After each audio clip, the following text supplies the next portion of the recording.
it's not credible that the Israeli security barrier failed. It's fail-proof. It's impossible to penetrate it without all kinds of alarms going off. It's impossible that there are no Israeli soldiers in the vicinity. It's continually patrolled. There are troops stationed all along it. So the notion that this was some failure of the Israeli security barrier and the Iron Dome created for them by the Americans is simply not credible. It can't fail. So clearly, the barrier was turned off or stood down. So clearly, the attack was expected and permitted.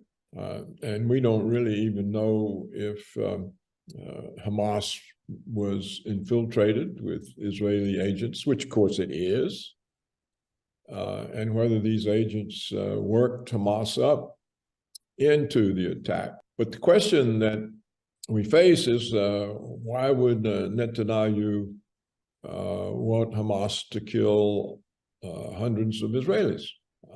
This seems preposterous to people, but of course, he has very good reasons. He has serious legal and political problems, and he's under indictment or something close to indictment, and is safe only as long as he's prime minister. So what the attack by Hamas does, it gives Netanyahu an excuse to take all of Palestine. Of course, there's not much that remains. The Israelis have been stealing it bit by bit for 75 years, ever since 1947. And so what happens if he takes all of Palestine? He becomes a national hero. It solves all of his legal and political problems. Nobody is going to press him on any legal issues. The man who got rid of the Palestinian problem. This makes him a hero. And he also knows that the atrocities reported by Hamas has the whole world lined up behind him.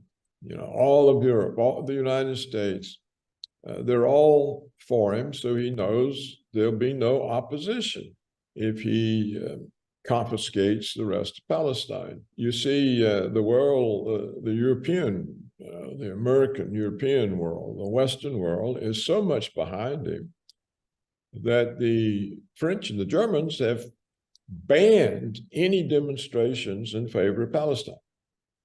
And the British are talking about arresting people who wave a Palestinian flag.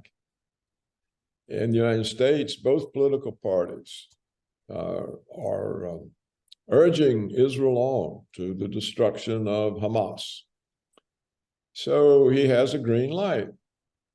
And so I think that that's why the attack happened.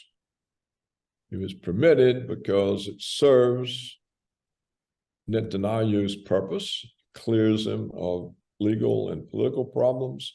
It terminates the Palestinian problem, and the whole land now is Israel.